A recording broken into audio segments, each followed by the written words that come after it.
Another conversation here in studio. Joining me right now is my colleague, Dr. Mercy Korir, to try and shed more light into this issue. Thank you very much, Mercy, for joining us. Thank you, So, Rachel. quite a number of issues where we're seeing people dying. A very unfortunate story of mothers having to remove their kids from the incubators. I mean, it's really some of these stories are quite unfortunate and disheartening. Extremely. But before we get even to the situation in our hospitals, let's talk about this blame game, because everybody is blaming everybody. So many institutions involved. Of course, you have the Kenya Nurses Union right at the center of it, but then you have SRC, the Council of Governors, the government, the Ministry of Health, Ministry of Labor.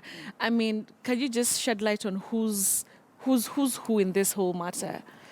First of all, I think what we are seeing is reminiscent of what was happening during the 100-day doctor strike, where one arm of government shifts the blame to another, and the other one shifts the blame to another. So at the end of the day, they're all dancing around the problem and not actually getting to solve the problem. Remember, when the nurses went on strike in December with the doctors, they called off their strike to sit down and do their CBAs, and they had certain timelines in which they were supposed to have finished this CBA, the discussions, the negotiations, and the signing, so that there is harmony within the health sector. But obviously, all those deadlines have not been met. They have not come to any agreement, because according to the Nurses Union, when they started having their meetings, they had their meetings with the county public service boards and the Ministry of Health, where they had the director of the nursing services and the director of human resource. They did not involve the SRC from the outset. So now, when they have had their discussions, they have met, they have come to an agreement that is between the nurses and the national government and the county governments. When they forwarded that now to SRC, SRC is like, no, you've surpassed the limit that we had given you. It's too much. It's too much. We cannot give a letter of no objection. So the CBA stands at dispute as we speak.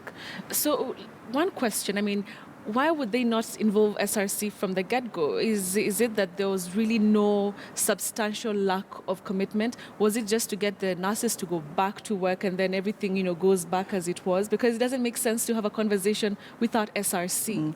Betty, that's a very difficult question for us here to answer, because, well, government has its own machinery, and maybe they thought they would not need SRC until the very last, or they thought the process would be seamless. But in my own thinking, my own opinion would be to have all these parties, all these players in the meetings from the get-go, to avoid what the country went through during the 100 days doctor strike, where different parties came in at different points, then they come in at different points with their own thinking, with their own mentality, then they take things back to square one. Right. So they should have had all these people from the get-go.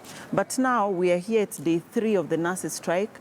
The government and the nurses need to sit down and actually come with a solution that will end the strike, because we don't want to go through another 100 days or another even 1 week without the nurses. Because remember, the nurses are more or less almost the backbone of healthcare. Because now mothers are being sent home, babies are not having anyone to take care of them. The doctors cannot work without the nurses. The clinical officers cannot work without the nurses. So all this need to be solved. Remember also, the doctor's CBA is still under discussion. It hasn't been signed. So if this is what we are seeing with the nurses, are we likely to see the same thing with the doctors? All right. Before even we get to the doctors, Mercy, because that was one of the other things that we needed to discuss. Coming back to the nurses. So today, Phyllis Kande is supposed to be meeting the union officials. What are they meeting about? Because it seems like there are also so many meetings going on, but there's no one meeting that is seemingly ending this stalemate.